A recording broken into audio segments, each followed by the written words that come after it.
not too. These are just my thoughts on the whole Warmachine and Hulkbuster armor. The whole, them being real life type stuff. Um, Stuff that I got from the movie that I saw. I like the movies, of course, and most of the stuff seemed possible. Most of the stuff is possible because most of it already exists. It was just the concept of like incorporating everything all together into one particular item, which is the armor, the whole entire suit. So I'm working on a couple of things on the Hulkbuster armor, mainly on how I would build it, the measurements, the size type stuff. The Hulkbuster suit, ironically, is actually the easiest to build. Design for the building, of course, than the Iron Man suit or the Warmachine suit, because the Warmachine suit requires more pieces, so that becomes complicated. Let me grab some other images right quick. So since I was talking about the Hulkbuster armor, as you can see, the idea is that it'll be bigger than the person that's wearing it, of course. That way it gives you size and strength. You'll have height because it'll make it taller because of the design. Still trying to figure out how I'm gonna do everything. This is pretty badass. This image alone of it without the helmet, it's pretty badass. But a lot of what I see in the design is not necessary. It's too much, too fancy, and it doesn't really give you that much of an idea of how to build it. Basically, you look at it, it's just like it looks badass, and that's it. So then I basically gotta look at something like this and then figure out like, alright, well, how can I make what work? Then I gotta think of like joints and like basically mentally cut this. So right here in the shoulder area, I have to cut that off from here to here to separate the shoulder from the torso. Same goes for the head. He's going right here, the hip area, and a vertical angle. Make a V shape right here. And you can get the hip flexor in there. Then you got the kneecap, you got the ankle, and you got the toes. They gotta bend. Now I doubt that I'm gonna incorporate the toe flexing capability. I'll probably just do the ankles. So this will be flat, this will bend, pretty much just like the way it looks in here. So you'll be able to bend at the knee, you'll be able to bend at the ankle, you'll be able to bend at the hips. So that's 1, 2, 3 parts, 3 joints that needs to be designed, and also they all have to be strong. They all have to have strength enhancing capabilities. Then there's the plating, mainly just for protection and to cover the mechanics of the design. Plus it makes it look cool, of course, to have all the plating. Then right here for the abdomen section, you need to be able to rotate, so that'll be cut in half basically. So I mean, you've probably seen my other videos, so you've seen like how I plan to do the turret abdomen thing, the turret helmet, turret shoulders, and then the turret concept for the elbow and for the wrist. Pretty much every joint will have a turret capability. Basically that means it'll be able to rotate, it'll be able to turn, it'll be able to rotate on the joint basically. So every opening, so like the shoulder opening right here will be a turret, just like imagine if the turret was here for the helmet, you put the helmet on the turret and you'll be able to spin. Same goes for the shoulders, the elbow, the wrist. Same goes for here, the knee, and the ankle. Fingers will have its own hinge-like design to it, more of a hinge open and closed design as opposed to turret concept. The turret is for anything that needs to twist, obviously. So anything that needs to twist and turn and spin basically will have the turret. And then anything that just bends in one direction, like the knees, and the ankle, since they bend in just a straight pattern one direction versus the other direction, they don't go side to side or spin. I don't need to make them spin. So it'll be pretty much solid in design. Alright, somewhat of what would it look like if you were wearing the hands, how your hands would go through, and then you have all the mechanics all around it. You're able to control it based off of your own movements and flexing. This is something someone did where they're using this to control this. So that's pretty cool. How you're able to control with this, that. So basically it's like a power glove.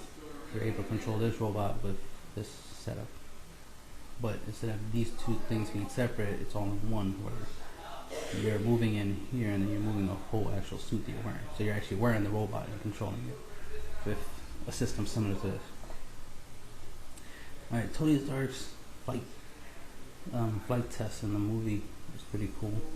And when I thought about it, it let me realize something. It's like, something that it's not put out there right away, but of course it is explained a little bit later, like in other movies, plus if you read comics and stuff, of the fact that the person who wears the Iron Man suit, which is Tony Stark himself, it gives them superhuman strength. There's more to it than just that. Like, there's another purpose for it. And I came to the realization that it's like, oh, in order for me to fly, I also require the superhuman strength. I can't make the suit without muscle enhancements, without the strength aspect, and expect to fly. Because like in this image, for example, let me go to another image. Go to the original one. Basically when he takes off. Alright, so he takes off on the ground. Now, you see the thrust coming down from the bottom of his feet. That's feasible. Thrust from the hands. That's feasible for stability. But I see a lot of problems with this. One, Tony has more technology in the suit than you would think. The suit obviously requires more technology than you would think. Mainly because the arc reactor is a pretty cool power source, but you can use almost any power source. They can produce a lot of power, especially for even just for this, just to get off the ground this much. You could probably use a car battery strapped to your back to do this. But I noticed is this the charger? Yeah. That if this is the type of thrust that is necessary to fly, to pick something up, and the thrust is in miles per hour type of category, and it's like, just to even get this high up, you have to have a pretty steady. Okay, let me simplify it. What I'm trying to say is, he can't keep his hands down like that. It's hard for him to even keep his legs straight like that, because the thrust is coming out from here is pushing at the bottom of his sole. The thrust is coming out is pushing at the bottom of the soles of his feet, which will cause his leg to go up, which will cause him to bend at the knee. So he's going to need really strong kneecaps, knee joints, to keep his legs straight, to prevent his knees from bending. Now in the movie, when you see it and stuff like that, and he's flying around whatnot testing, you see his knees are slightly bent. Realistically, because his knees are slightly bent, the thrust will actually cause his knees to come up, to his midsection, and he'll be flipped upside down, similar to when he first took off, when he didn't have the flight stabilizers, which are the hand repulsors, where he just flipped and hit the wall, and that was all funny, but realistic, because it's like, well, yeah, that's exactly what would literally happen if you had that type of device, where you have thrust coming from one location, and because of the power, it would literally have done that. It would have flung you like that. You know, he probably wouldn't even. It's funny when he flew up high and flipped and hit the wall, but logically, your legs would have just came over your head. It just would have your legs. You just would have busted your ass. Like you would have fell on your back. That's how epic it would have been.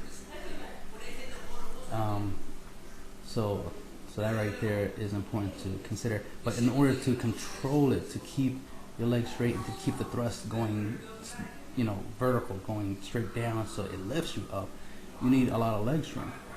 Leg strength that, you know, as you can look, the whole idea of Tony Stark, if you look at him, he's not a big bodybuilder. He's not really that strong. You know, he's just an average, you know, medium build kind of guy. So he doesn't have the strength to withstand the thrust that's coming out of the, you know, out of the bottom of his feet. So it's like, well, yeah. So in order to do that, you need strength. You need hydraulics, because even a real airplane has hydraulics, mainly for the wheels and for the flaps and stuff like that.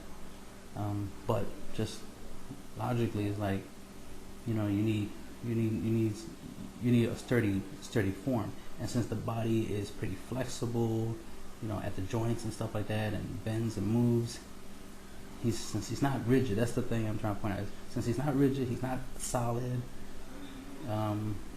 Like where he doesn't bend at certain points, like his knees and ankles and stuff like that, his hips and stuff.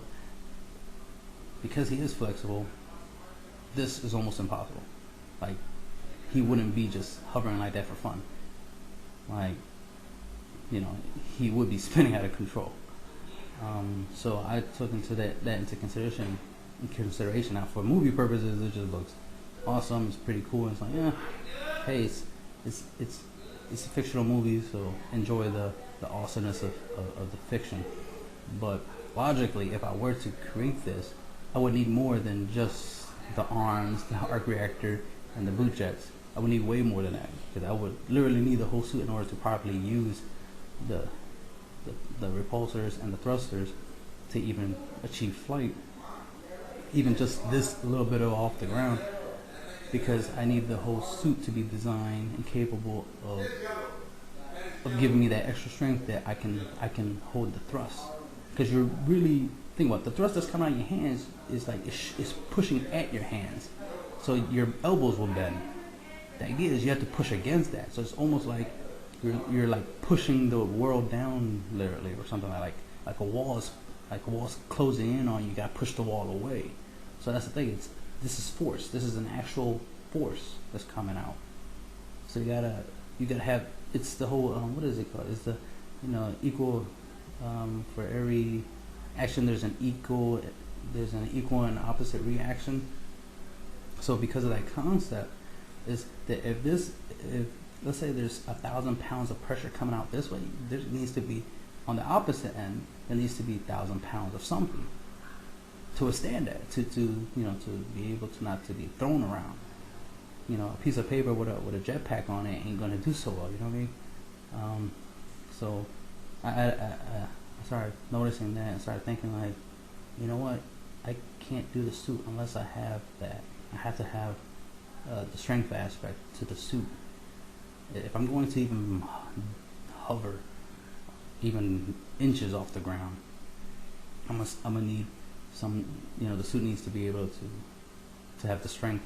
So that's something I noticed, and it's like, okay, I can't skip the muscle enhancement aspect of the suit. It's like I gotta have that in there. I can't just have joints and armor plating and, you know, and some power source, whether it be the arc reactor concept I'm working on, or a battery strapped to my back or some shit like that. And I gotta add more to it. Obviously there's some electronics, you know, the whole Jarvis thing. You know, I gotta have some type of a computer system. An AI system obviously would be better, but I'm nowhere near capable of doing that. So no Jarvis for me. Shit, I'd be lucky to even get Arduino to work, or the Raspberry Pi. Mainly Arduino, because Arduino has been used a lot, especially for stuff similar to this, where, you know, you need to control stuff like microcontrollers. So that's something I might have to look into, microcontrollers to control this.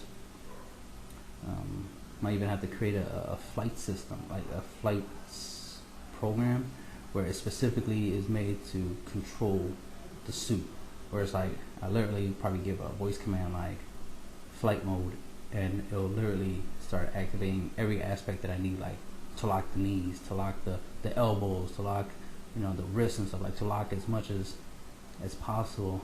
So that way once I start hovering, I don't start bending at the knee and the elbow and just start flipping around and fall on my head or something, and some real serious shit happen. Because the idea is to at least be able to get realistically a suit that can fly, give it some obviously I need the strength aspect to it, so I gotta have that, so I can't fly without strength, so I need strength to fly. And of course I need a power source to power all that, some programming, some electronics to control all that, and and materials, armor plating and whatnot, just to be able to create the suit. And that's pretty much all you really need to literally create a suit, because logically there's already technology out there, like for example this one. This is called a Hulk, HULC if I'm right, and some company build it and whatnot, they're testing it out and whatnot, and this obviously has the strength aspect. So then now you just need to strap a jetpack to it, a couple car batteries to power the whole system, and boom, you're good to go. Give it some armor plating for protection, and there, you got the Iron Man suit. So it's not impossible. It's not like we're not there yet and whatnot, because we're so there. Another thing is like things like the Iron Man armor and whatnot. It's not impossible. It's not unfeasible. We're not in the Stone Age. We're not where in the time of our lives where we have sticks and stones and that's all we got. And I'm trying to create this flight capable suit of armor, that in the Stone Age where all I have is rocks and sticks and rocks. I don't have no electricity. I don't have no jet propulsions. I don't have no Arduinos and any type of method to create an actual mechanical suit, electrical suit. So it's highly possible, because we're in the era where it's like, hey, anything is possible. We have the technology. That's the thing. We have the tech. We have the methods. It's just a matter of the creativity. It's like, do we want to do this? And if we do, let's do it. That's if we want to do it. Now, personally, there's no real need for armored suits. Now, the only time I would think that armored suits will actually be necessary, like the Iron Man suit and whatnot, alien invasion. It's the only time I think that that's appropriate. The only time we will actually need technology like that. We need to have some advanced form of combat suits, to combat any alien threat that might pose us. That's about it. Logically, among us as humans being humans, like, nah, definitely not. Where we have weapons of mass destruction, there's no point of making it even worse by having a suit of armor. A suit that literally makes you a weapon. Because we're still human. We still have the human flaw. We'll still make the decisions like, what, I want to do something wrong with this. I want to take advantage of this technology and do whatever I want. Who can stop me? I'm Iron Man type of, thought process. So yeah, it's better that we don't go that far. But as you can see, most of the technology is out there. It's nice to see that some of it, it's concept-wise as opposed to full-fledged. It's better that we just have the ideas, inspirations, as opposed to actually going all through with it and actually build stuff. Because I've seen some stuff on the internet of like, in Japan there's an actual, I think what was it, 13 foot? Was it something? I think it was 13 foot. Right? Yeah, 13 foot Gundam. Was it 13 foot? I think it was taller than that. It was 24 foot. That's what it was. Yeah, it was as tall as the building. It was like a 44 foot Gundam.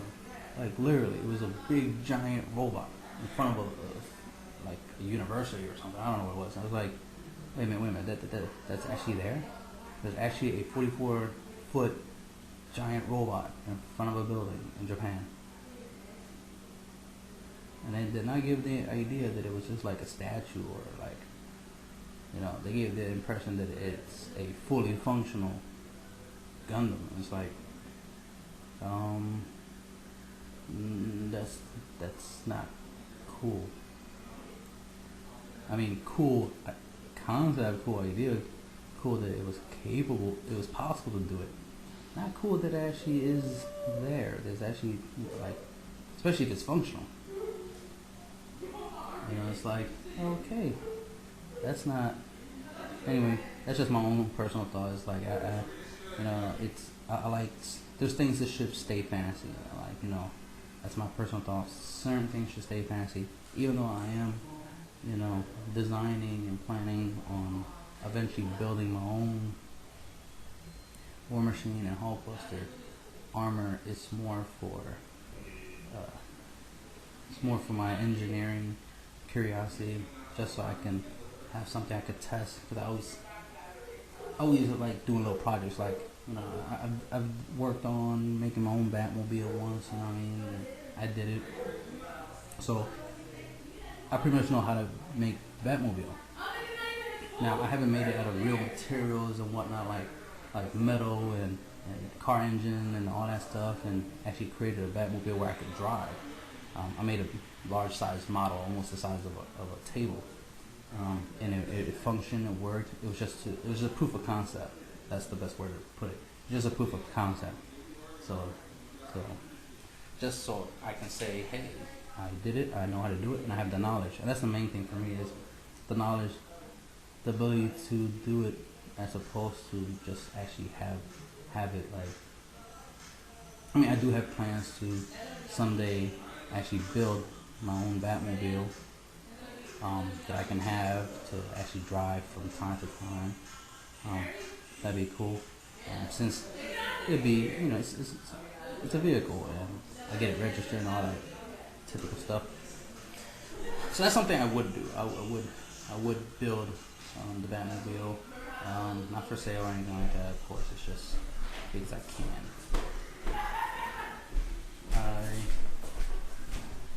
Well, as you can see, there's some technology out there. Now, this is just a screenshot from a movie, but I like the concept, and it gives a pretty good idea of sensors and, to control. As you can see back there, the giant arm of a robot. But I like the idea of these sensors right here connected to the arm. So I use this just to give me ideas. Like, I could just stare at it and get a couple of ideas of how I want to do stuff. Like, as you can see right here, here, and here, it's able to rotate. So it's able to twist and turn. So that's pretty much the concept I'm going with on the Hulkbuster. So I'm able to twist and turn in these 3 points: the shoulder, the elbow, and the wrist. So I use that as a reference for that concept. Let's see. Alright, here in this part of the scene, Tony flies over his work tables and stuff like that, and papers just fly around and whatnot. Now, because of that scene right there, it gave me the impression it's like, it does make sense. I don't think Iron Man flies with jet propulsion. I don't think he uses jet propulsion to fly, because technically the level of heat that comes out of his hands and feet would cause fire, would start burning the tables and melt the papers. The papers would be on fire, but instead it just blows it away like it's air. And it's like, but this has a thrust, it has a force, it has, and just because of the effect of how it looks, it's like it looks like some form of energy is shooting out, and then the repulsors have he's able to shoot blasts of energy and blast things away. So the stuff obviously is non-lethal. So it's like, well, it's not jet propulsion. So, and the fact that arc reactor creates electricity is like, this has to be an electrical propulsion system, and the only electrical propulsion system I can think of off the bat was ion propulsion.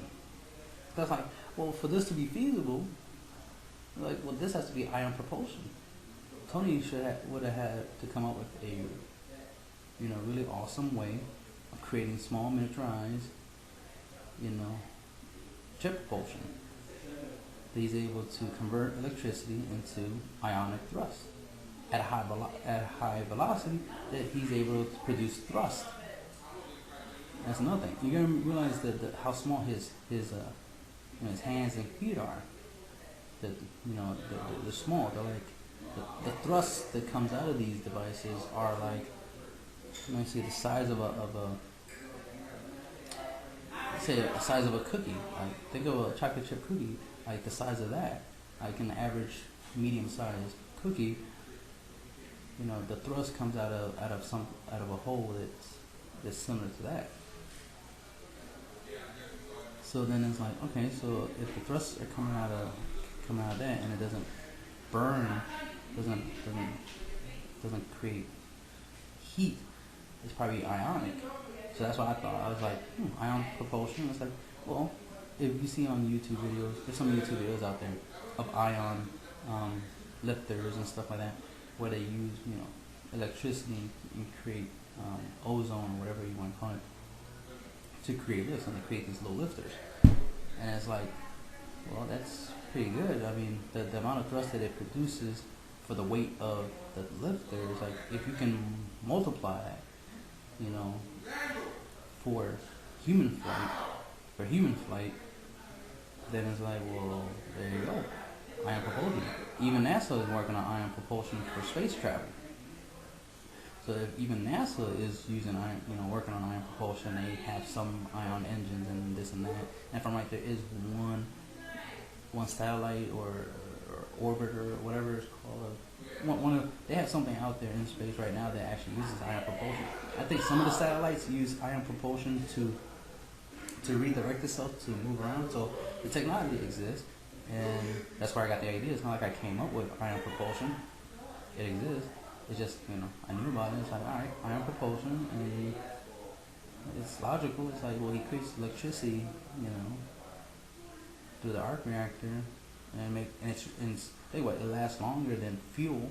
You notice he never has to recharge. Like, he doesn't have to refuel. He doesn't have to carry tanks and stuff of fuel and stuff. So it's like, obviously, he's not using jet propulsion. He's using ionic propulsion, which allows him not only to fly, but also lets him to do his little, his repulsor blast to blast things away. So I had videos, on YouTube, of course, of my ideas for the Warmachine armor and stuff. And some people, the naysayers as they were, will point that out that, ion propulsion is kind of weak and this and that. It won't have enough power, thrust, or whatnot to do what I want to do. They just kept throwing stuff at me, like, basically like saying that it's not possible this, it's not possible that. But it's like, well, if I think it's possible, it's because I have ideas of how to make it possible. I'm not saying that I'm going to create the actual arc reactor, because the idea of the actual arc reactor is that this small, cold fusion device is technically creating, what is it, like it's like a small miniaturized version of a nuclear power plant, I think it is. So it's like, yeah, I can't. I don't even know how to build an actual nuclear power plant, let alone make a small version I could wear on my chest. So I'm definitely not doing that. But what I can do is create a electric generator. I can create a couple of devices that creates, a good amount of electricity. Add some amplifiers to amplify, to suck out as much juice out of the devices as possible, and use that. Now, I don't plan for the suit to be able to fly, as high as an airplane flies, or be able to fly around the world, or go into space, or anything like that. That's over exaggerating. That's not my intent. That's definitely not what I want to do. That's going way too far. But the ability to hover high enough that I could hover over a table, over a human being, be able to get high enough that, you know, I'm literally flying over people, then that's good enough for me. One, I'm afraid of heights. So if that helps out anything, I'm afraid of heights, so I wouldn't want to be 10,000 feet up in the air and then for some reason the suit turns off, I run out of power or something, and then I start falling. I'm like, yeah, no, that's not me. I'm not interested in that. And plus, again, this is just, you know, for some novelty. It's just it's just something that I can, you know, exercise. I consider this more of an exercise. I'm exercising my brain. I'm exercising my creativity. Because what I do is that there's problems and then there's solutions. I come up with the solutions. So if some, you know, like, is it possible to create an Iron Man suit? Like, and I look at it, it's like, well, here's some of the technological problems. There is, you know, arc reactors don't exist, blah, blah, blah. It'd be too hard to create, blah, blah, blah. So then I think of like, all right, well, since those are hard, the arc reactor, cold fusion, stuff like that, it's not really feasible at this current time and age. What is feasible? What is the arc reactor? Well, the arc reactor is just a power source, right? It's just a big, powerful battery. We already have powerful batteries in this world, so let's use that. So then that's what I do. I go into the whole, like, all right, what can we use instead of the arc reactor? You know, jet propulsions, jet fuel. Ain't easy to get jet fuel, so we're not going to use jet propulsion. What other type of propulsion can we use? Oh, ion propulsion, because all you need is like what, transformers, some electric power source, some copper or something, and you're able to create ionic thrust, ionic wind, ionic ozone layer, not ozone, ionic, you know, like ozone emissions and whatnot. It's like, well, that's good. That's a start. All right, so then we need a power source. Like you could say hypothetically a car battery. Like if that could power you know, the electronics in a car for long periods of time, it should be able to power, you know, a homemade Iron Man suit, right? So a car battery would be a power source. Even a gas-powered power generator. A power generator can normally power a house, right? So if you can power all the electronics in a house with a gas-powered, you know, electric generator, think about strapping that to your back, throw in, you know, $20 of gas or something like that. You know, hypothetically, of course. Throw in some gas in there, and boom, there you create enough power that normally could power a house, powers a homemade Iron Man suit. All right, so you can go on and on. You know, obviously that's my mindset. That's how I think. It's like, you know, how can I make something similar to this? My thing is that I don't be like, oh, arc reactor, yeah, cold fusion, this and that. All right, create a cold fusion device. It's like, no, I'm realistic as I can be. The thing is, I do think outside the box, but I also think within the realms of what's possible this time and age. Now, some of my ideas that I have are beyond this time frame. Like, it's beyond the technology we have right now. Like, some stuff is like, you know, I would like to be able to do this and that, but that ability is not available to me. Like, it's not available. Like, I can't go on Amazon or eBay or something and buy it. And that's another thing, is it's like you have to think of stuff like that you could buy. Like, you could go online and buy sheet metal, you know what I mean, and start creating bits and pieces of the armor.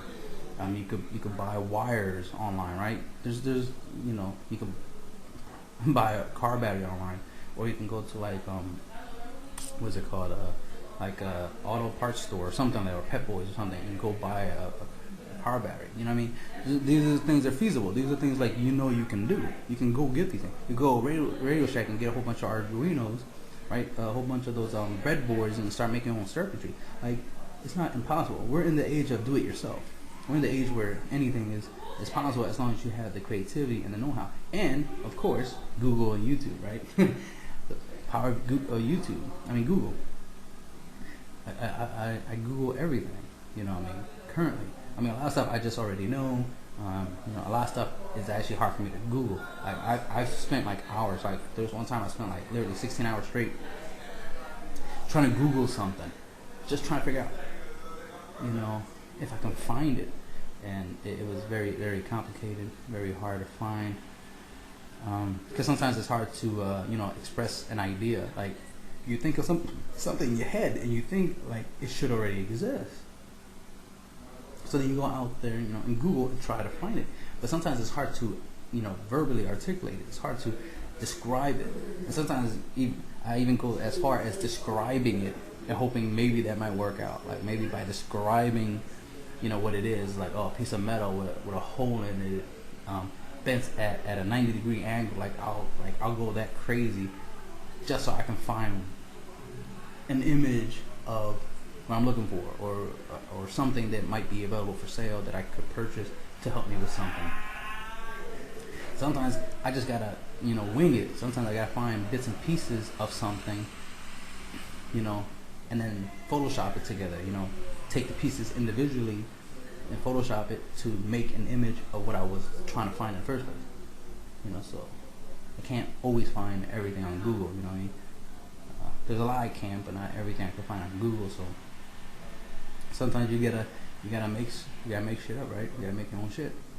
So back to the flying. So just by this part of the scene, I realized that it's some type of electrical propulsion system. So ion propulsion is what I'm looking into and thinking about using, and it seems possible, like with enough power and with the right circuitry and and design, I should be able to create ion propulsion boots and gauntlets or gloves or whatever you want to call them, so that way I could achieve lift.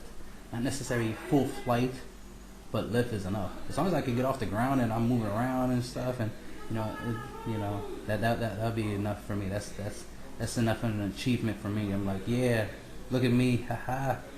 I'm flying around. I don't even have to walk anymore. Look at me. I'm Iron Man. All right, what else I got? Yeah, I love this, see. That shit cracked me the hell up. I laugh every time I see it because it's so true, so true. Because I know this will happen to me, which is why I gotta make sure I plan everything. This was pretty cool to show this, like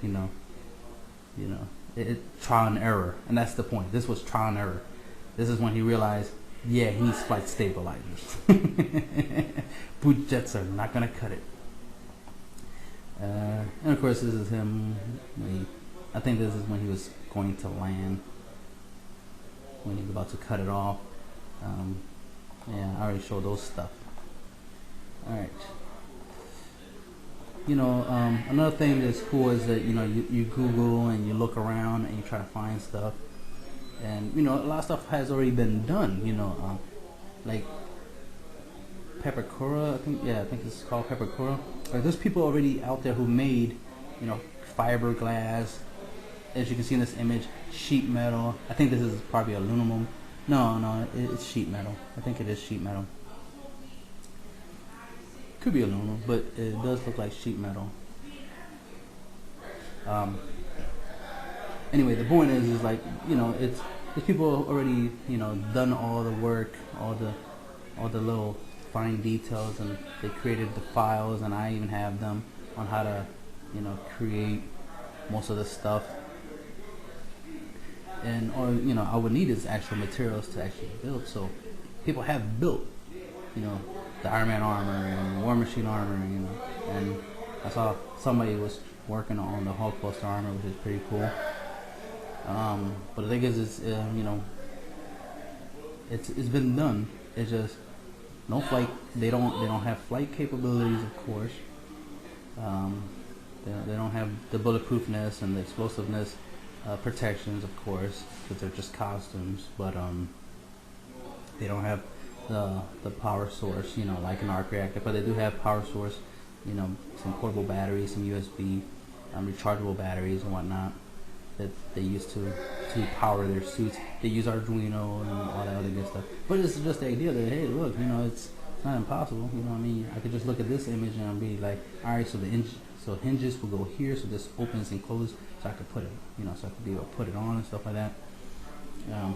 Right here, you see you got like a little hinge system there, so it can bend. So this is the bicep area, this is the forearm area, and then your elbow will be in that area and it'll bend. So I could just look at this and say, all right, so this is pretty much what it would look like when I build my arms and stuff. but I would have the rotation turret here, so it could twist and turn. Same thing for the wrist. So 1, 2, 3, and then of course this will mount to the shoulder. So it will rotate here, here. Then I have the shoulder part here. Then of course you see you got the feet. So stuff like this is pretty cool to see. And the fact that some people have already done it, I could always, like find their emails and stuff and contact them and talk to them. Maybe they can even send me some of their, blueprints, like maybe some stuff. Maybe they have YouTube and they've done some tutorials on how to make some of this stuff. I could just go watch the video and be able to, be able to do what they did. It's like, all right, cool. I'm able to make my arms like this and that. It's like, it's not impossible. The information's out there. Here's some stuff there. And here's some stuff that shows, the pliers and stuff, all the metal tools, what I mean? So here's the boots and stuff with the hinge, so it opens and closes. You can put your feet in there. Obviously, this is with everything on it. It has foam in there for protection, just so it can be nice and comfortable to wear. Got the electronics in there, it lights up. Looks nice and fancy. Here's some Iron Man armor, with the hinges and stuff and everything connected. This is some cool stuff. Here's the guy once he put on the whole entire sheet metal, stuff on, so that way he looked like Tony Stark when Tony practiced the little fight thing, and then you got Iron Man standing next to him and stuff. So you see, it's like, making a suit is not impossible, obviously. That's the easy part. Making a suit is the easy part. The the electronics, the computer system, the software, as well as the power source and the thrusters are the only things that actually are the work. Those are the parts that really require effort. So it's not impossible to do, because the thing is, if I had the time, or rephrase that, if I had the money to actually purchase like sheet metal and materials and whatnot, and I know I can build the suit. That's not hard. The information's out there, and I could just go on YouTube and watch videos and literally make the suits. So that's not hard. That's not complicated. It's the flight capabilities, and mainly the flight capability, because power source, that doesn't seem too complicated. There's tons of batteries out there. Even if I have to wear, like, let's say, hypothetically, 100, rechargeable batteries linked together, under the suit, to power the suit, and so be it. Hey, who cares, right? As long as it works. It'd be cool to be able to create the arc reactor, but I ain't Tony Stark, but I'm damn near close. And these are just some of my ideas, personal thoughts. I might do more, especially when I come up with some other stuff, but you get the idea. It's like, hey, anything's possible with the imagination.